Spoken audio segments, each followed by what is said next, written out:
If you looked at the Miller farm from a distance, you'd be hard-pressed to tell what they raised on it.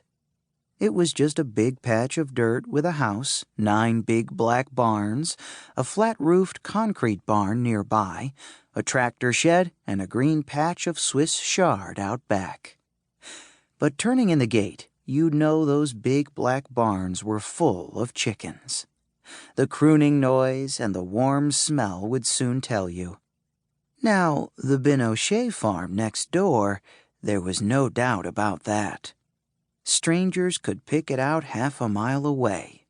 A dairy farm with green fields along a riverbank, big black and white cows up to their hocks in grass, and rolls of hay plastic-wrapped like giant salamis. Everything about the Binochets' place was tidy. From that half-mile view it looked like a toy cow farm with its fresh-painted barns and picket fences. Tucker's mother-in-law always commented, and today was no different. On the way back from the train station, as Tucker drove around that curve in the road, she called out from her seat, "Stop! Stop right here!" Tucker pulled over, the car brushing sun-dried grasses and disturbing small blue and yellow butterflies. Grandma lowered her window. She smiled down on the black and white cows, the neat fences, the long swoop of the Greyhawk River. "Now that's what I call a farm." In the seat beside her, Josh felt the sting of unsaid words. He wanted to lean toward her and shout in her good ear, "Pardon me, Grandma.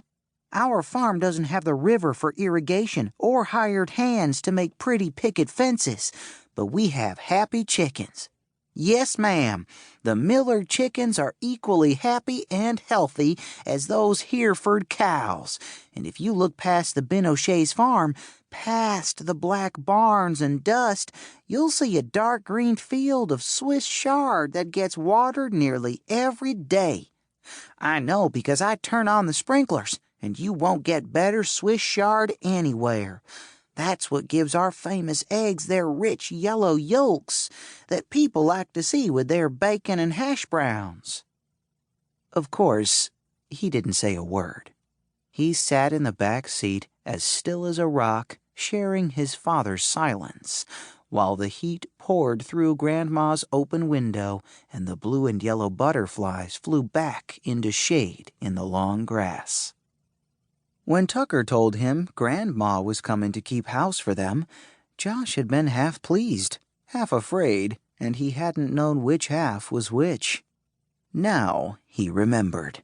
One half was about her pickiness, the way she criticized everything, and the other concerned her cooking. She could do suppers 100 delicious ways, and her peach pies were even better than the peach pies made by his mom, who had the same recipe. He promised himself he would think of Grandma's cooking every time she got picky. That seemed only fair. Grandma looked like a cook. She was a widely spaced woman, different from her daughter, who was tall and lean, and it always seemed strange to Josh that a grandmother could have young skin matched up with old hair.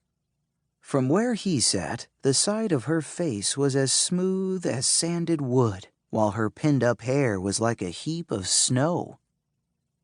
Without a word, Tucker rolled up the window from his side and steered the car back onto the road.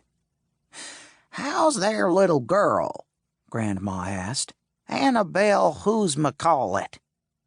"Annabelle Binochet," Josh said loudly. "She's not little, Grandma. She's 14 and grown." He stopped, unable to describe the changes in Anna Lee. Last summer, she wasn't much bigger than he was, and they climbed trees together in the woods at the back of the farm. This summer, she didn't climb trees.